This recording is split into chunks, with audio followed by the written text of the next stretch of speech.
how exactly did Pukpip come about? So it's been a long journey.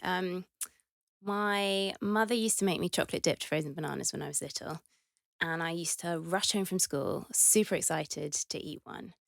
And ever since I was little, I've eaten them as a snack in the afternoon, as a dessert. Even at uni, I used to make them, and our freezers used to be full of bananas, and all my friends thought I was mad. And one day, I thought, let's give this a shot. Let's see if it could work. I took it to a friend's yoga class. And at the end of it, I got everybody to taste one of the bananas, see what they thought. And with my marketing head on, I took a 4-page questionnaire of everything of what do people like about it? What did it taste like? When would they eat it? Would they buy it? What would they pay for it? God knows what I was thinking. It was terribly long for what I was trying to achieve. And everyone loved it. And it kind of thought to me, well, if everyone here loves it, surely there's an opportunity in a market for it. I It actually then gave me the courage to message Whole Foods and Planet Organic. And my previous roles, I was very marketing side, so had never done sales. And I have to say, I found it really intimidating. But I plucked up the courage. I messaged them, and God knows why, they very kindly both messaged back and invited me in. And I turned up and I basically said, if I can make this work, will you launch it?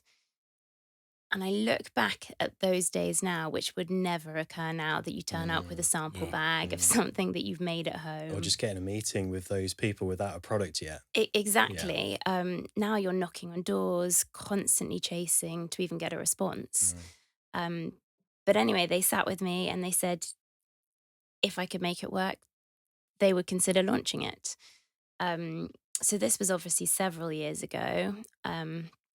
After 125 no's from various different manufacturers, both in the UK, outside of the UK, I finally found our manufacturer, and we set off on a journey to launch Pukpip, and we're now here today.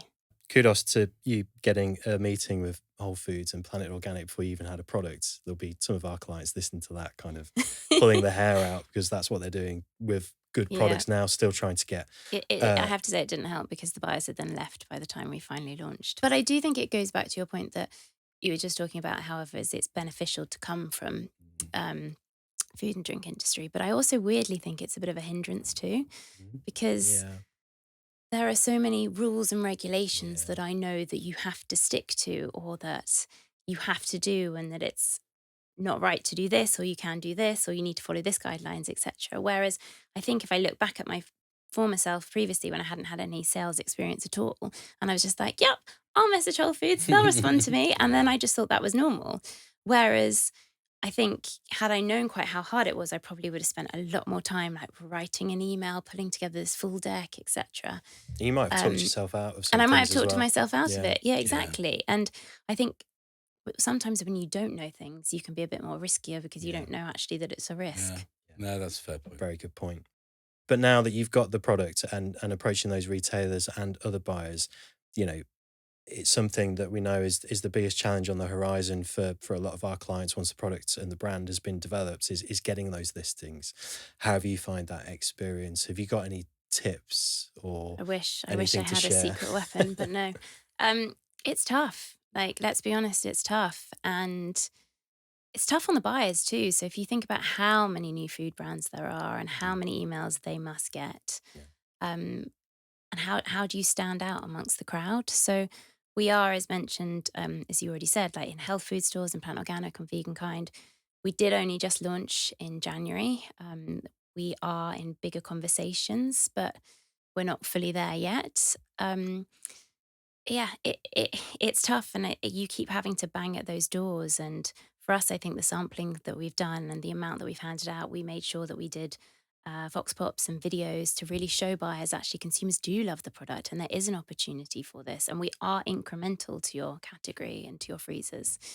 Um, but we're getting there, and I think it's persistence. And you look at some brands and it takes 8 to 10 years to get into some. Sure. So I think you keep having to remind yourself that actually we are getting there and we are doing well.